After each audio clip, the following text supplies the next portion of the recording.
The topic I'd like to talk about briefly is common sense. Which isn't common. Yes. See?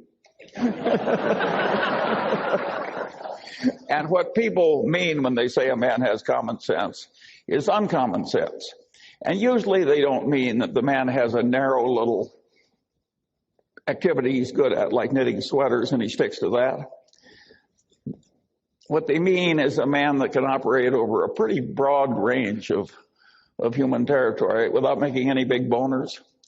And that is a very important thing to be good at. And the question is how you get it. I was very lucky in my own life because every place I looked, at the pinnacle, there was a guy that was better than I was. And one of my father's best friends was a great surgeon with a vast mechanical ability.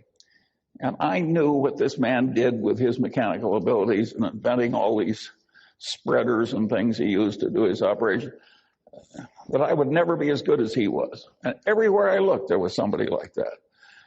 And there was all this folly out there, and I suddenly realized, like, if I just avoid all the folly, maybe I can get an advantage without having to be really good at anything. And I kept doing that all my life, and it worked so well that I enjoy sharing it with people like you.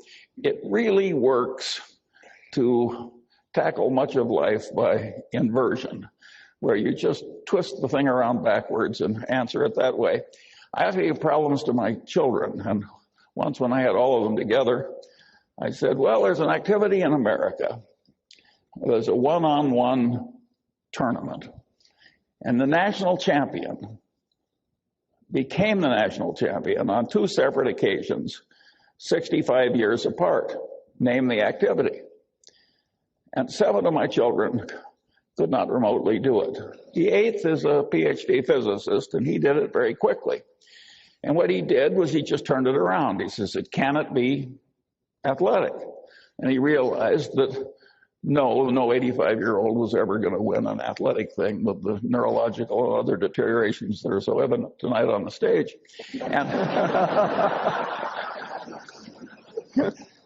And so I said, well, could it be chess? He's a chess player. And he realized that no 85-year-old was ever going to be the U.S. chess champion. He knows what a chess tournament is like. But that led him to checkers, a game that you could almost master with enough experience. And of course, that was the correct answer. It took him about 15 seconds.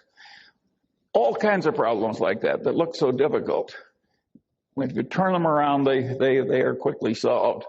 And so this process that I've gone through life doing of identifying folly and trying to avoid it has worked wonderfully for me.